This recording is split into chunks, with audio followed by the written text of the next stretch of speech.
Yeah, good morning, YouTube. Here we are, walking down the field entrance here.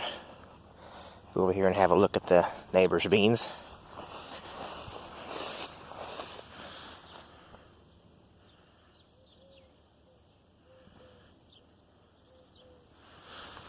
He planted those in late May, mid-May, well, yeah, late May. So, here's the beans I planted July 4th. We've been very dry, but they are starting to come up. The field just kind of has a little bit of a green tint to it here. That little guy right there. So, anyway, what I wanted to talk about today is corn. And we got a pretty decent rainstorm headed our way, so I got to make this quick. But I was just in here checking corn. I tell you what, this is looking pretty good.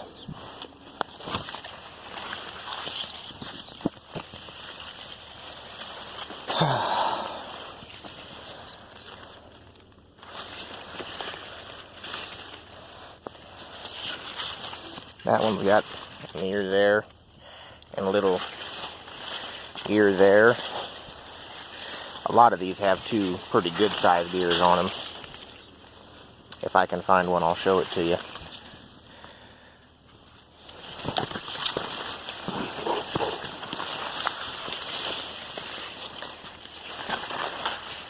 I shucked a couple of cobs here, and I can't find them, so we'll... Oh, here we go. After walking this field from end to end, they range from that to that. And then there's even some that are way bigger than that one even yet, too. In fact, probably most of them are bigger than that, I would say. But, of course, got some damage, got some deer damage, some rundown. But this area here suffers from iron blight. I came in here with the cultivator, and looks like I wasn't able to make this slight curve very well. And it looks like it took out a little bit of this right here, but that's okay. No harm, no foul. So, but let's go see if we can't find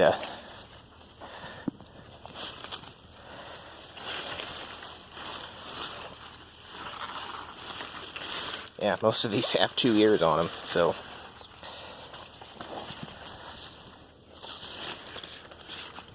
Whoop.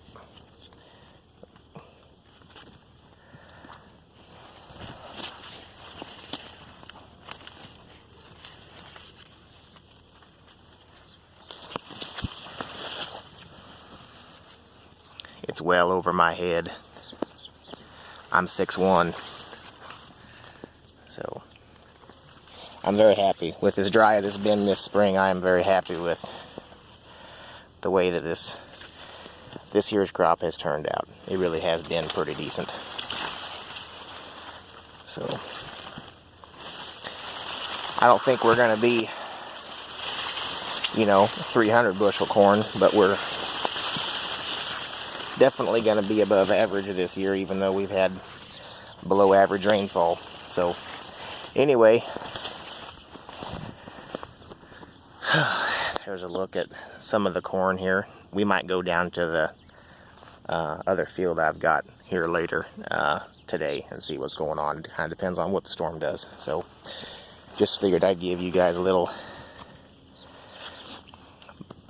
Tuesday morning update here. So thanks for watching. Alright, here we are at the next field here.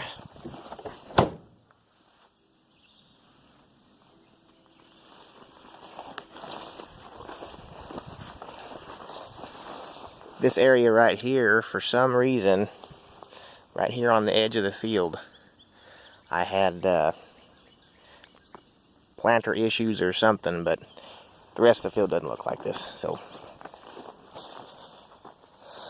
A little short here on the end. This is head height right here, but as we get out into the field, it gets a lot taller. So, which that's pretty common. So, but here's an ear off of one of those short ones. Feels like we just had some rain down here. This is awfully wet.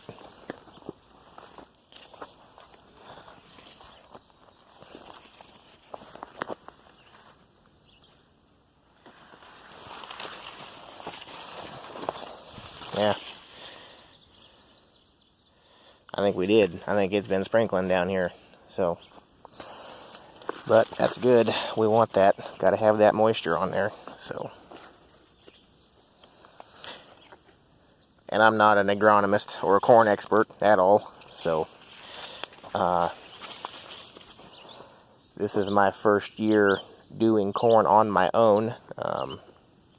I've been helping family grow corn for my whole life, but this is my first time growing corn on my own this year. So we're learning new. So it looks like this row right here is kind of a different shade of green, but it just this little spot right here, and I don't see. Yeah, it's got some ears on it, I guess. But there's some areas of this field that have a pH problem. So I did put lime down last fall. I took soil samples, got it all tested, and everything looked okay. But I'm suspecting that we got some lime problems here on this ground, so, or some pH balance problems. So we are obviously going to work on that this fall and see what we got going on after we get harvest done. But let's just grab this ear at random here. I'm gonna, let's see here. Can I,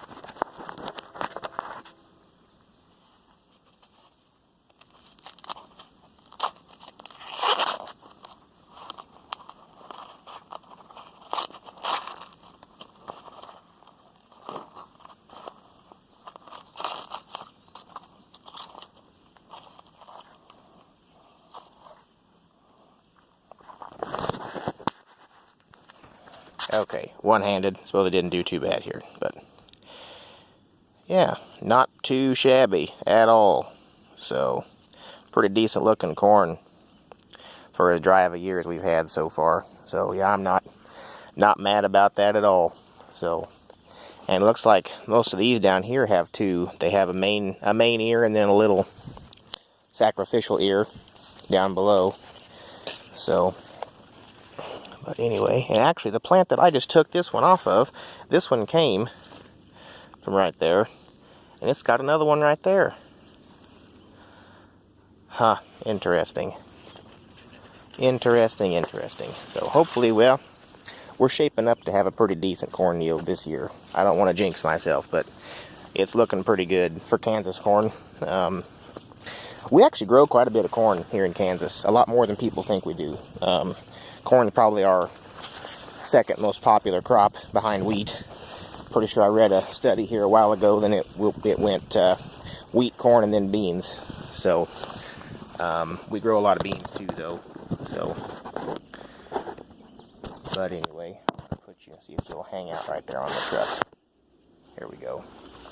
But anyway, so like I say, I'm not an agronomist. I don't know how to read corn the best, but I think it's looking, I think we're going to be pushing 150 an acre or more.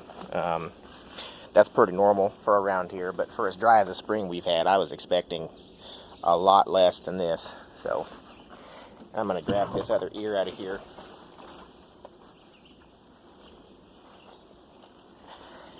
This is the other ear that I pulled off of this field, or off of the other field. So I would say be hard pressed to tell the difference between the two. This one over here, it looks like it's got a little bit of some, maturization to do here on the end. But I don't think it's anything to worry about. I think most of the ears of corn I've picked look like this, nice and full to the top. no complaints there, and there's nice full kernels too. So not complaining at all. I put 200 pounds of 28% nitrogen on.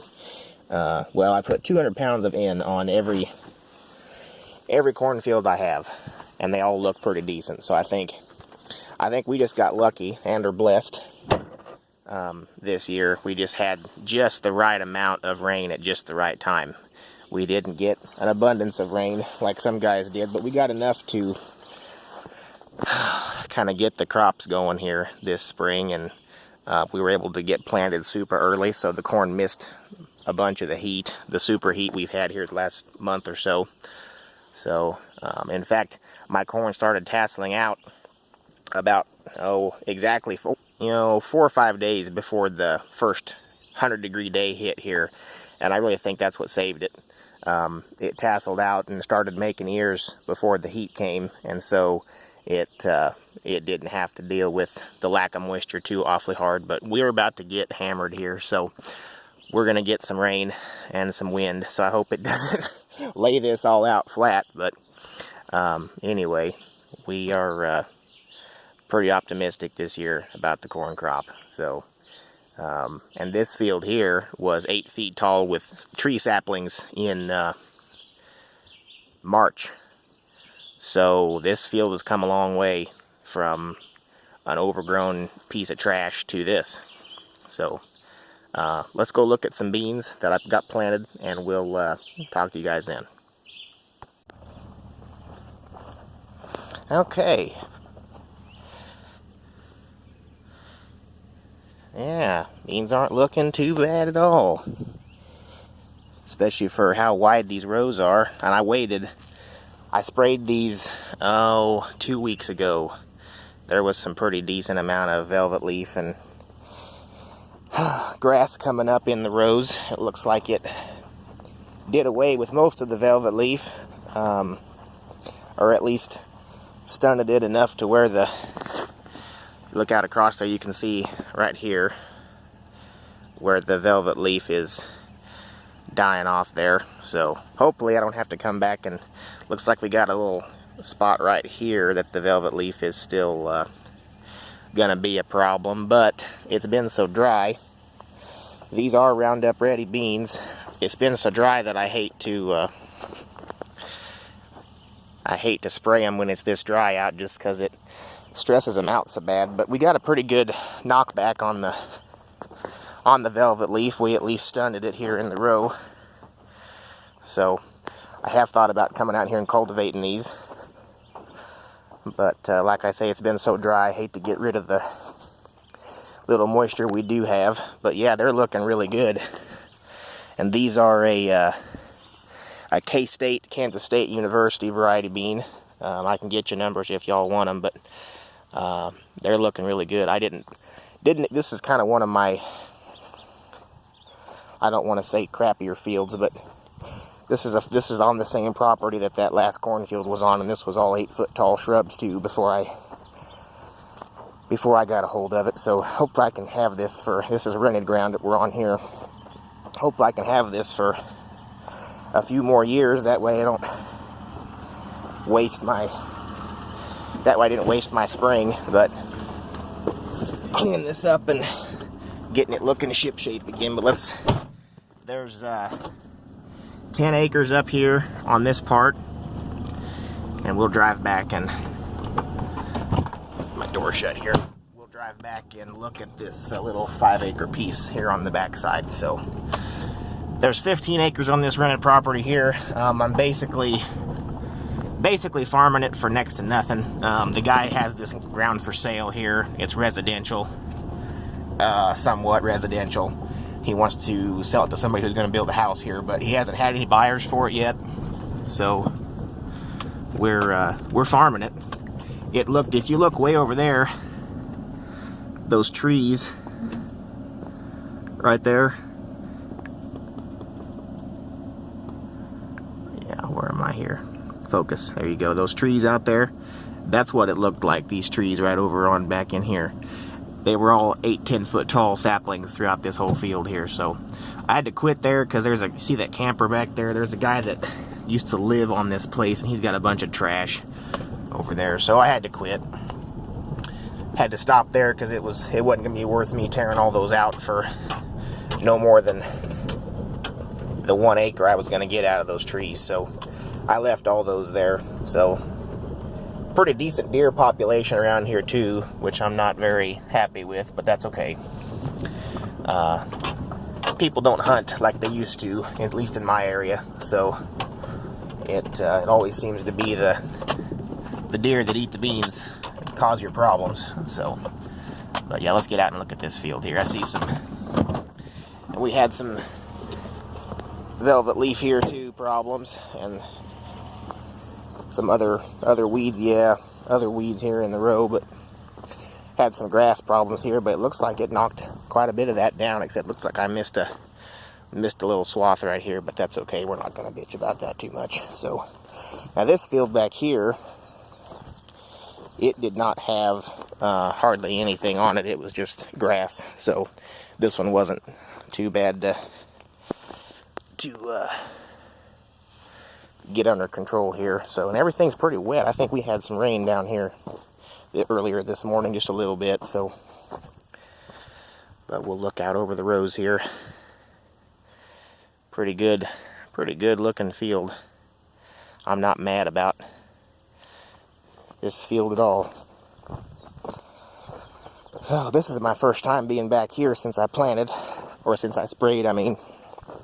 So I never did come back all the way back here to see how well the Roundup did, but it looks like we took care of quite a bit of everything here, so, which is good, because it's always a battle to keep wide row beans clean. So, and I did not drill these because these are a bushy variety of bean, and we're kind of experimenting with this variety here this year to see if they will bush out, lay over into the rows, and set a bunch of pods on instead of being close together like in a drill. So I did drill some of my beans, but I planted the majority of them this year. So they're getting a little shorter down here on this end. Not too bad though. It looks like we just got some wildlife critter damage, of course, and we've been so god awful dry too. That's got to be a lot of it. But I wanted to show you my little buffer that I've got going on down here. Oh yeah, and we don't have any trees here in Kansas, by the way. None. Don't have any. So this creek down here, this is, yeah, there's a deer running through there. Anyway, we have, this is the Wakarusa Creek here. So, the Wakarusa River, sorry, excuse me. And this river actually runs through part of our home farm yet too. So, if I pee in the creek on the home farm, it's going to end up down here. So, we're about 4 miles south of the house here. So, but yeah, let's look at this down here. I tried to. It was a little bit windy the day I sprayed this, so I was afraid it was going to kill this little area right here off. But I left this little waterway right here, if you will, because if you stand here at the opening to the drain where the water would run off down into the creek here to the river, you look and it kind of wants to flow off this way and this way. And so I left this right here, hoping that it would kind of slow the swell coming down the hill here. You know what I'm saying? So keep it from washing everything away. But yeah, I didn't spray this little triangle on purpose here, so I didn't work it up either, obviously. So, but anyway, yeah, not too bad looking. The beans are a little short down here on this end, like I said, but we've been so dry that it wouldn't surprise me if they didn't grow at all, so I'm happy to see that they're here. So But anyway, yeah, this is my smallest bean field here. This is only, I think this is about 4 acres here. So we are doing pretty decent this year, honestly. You know, we've been so dry that it's a wonder we have a crop of any sort, of any kind. So had pretty decent wheat up here this year. We had I'm looking pretty decent corn. So if the beans can shape up and keep going the way they're going, maybe we'll have a good year after all. So don't want to jinx myself or anything, though, or anybody else. So, but anyway, we are just kind of out scouting this morning. I'm meeting with my seedsman tomorrow. He's gonna come out and look at these, look at the corn, and look at some different things. So anyway, I'll get off here and we'll talk to you guys later. Thanks. Okay, we're just up the road from where we were. I figured I'd stop and show you guys the neighbor's corn here. Now, these guys are big time operators. They farm thousands and thousands of acres, and there's what their corn looks like. And yes, I know this is an end row, but if you look in there, it ain't much better. There's hardly an ear in sight on some of those. So I don't know if they're going to have to claim insurance on this or what, but man, I'm not impressed with this at all. So not at all. So anyways, that's what I have to say about that. So they're the kind of guys that have 40 acres that they own of their old family home farm, and then they rent or lease thousands. I bet they farm every bit of 5,000 acres, if not more. They have brand new combines every year. They trade combines every year. They got brand new tractors, new planters, everything. Big nice semi trucks with grain trailers on them. So I don't know, and I know a lot of this is lack of moisture, and that's not their fault. But it would seem as if they're farming a little bit too much to keep track of what they're putting on their soil, because that to me looks like a fertilizer problem to me. So anyway, not a fertilizer, but a soil problem. Could be nitrogen, could be sulfur, could be potash problem, I don't know, but it's not a lime problem, because these fields, they sit on this limestone road here, limestone rock road, and they get plenty of lime dust. So I don't know. It's awfully weird how the big boys that farm 1 billion acres and know it all have worse crops than the little guys do. So I don't know. We'll see. Maybe I'll get to rent that ground next year. I hate to say that, but if you knew these guys, you'd be okay with me taking that ground away from them, because they're not commercial. They're not a corporation farm.